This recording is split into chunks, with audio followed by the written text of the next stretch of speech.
gusto ko lang i-share sa inyo quick reminder kasi most of my clients ngayon nasa 40s to 60s and karamihan ng mga kababayan natin Pinoy may sakit. Para-paraw ng sakit kung hindi diabetes, mataas ang cholesterol, kung hindi mataas ang cholesterol, high blood, kung hindi high blood, may cancer, kung hindi may cancer, may gout. So, paikot-ikot yung sakit nila, no? Halos pare-parehas.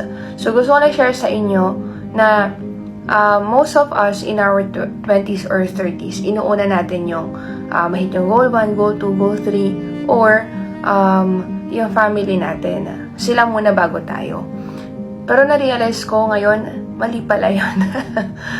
Kung mahal talaga natin sila, uunahin natin sarili natin. Kasi if we take care of ourselves, we will be able to live longer and witness them ng matagal na panahon. Pero kung papabayaan natin yung katawan natin, uunahin natin mag-chase ng mga goals and hindi natin i-investan yung health natin. Kasi we invest sa career, sa business, or kung sa ano man, pero we don't invest sa health natin. So, it's probably short term.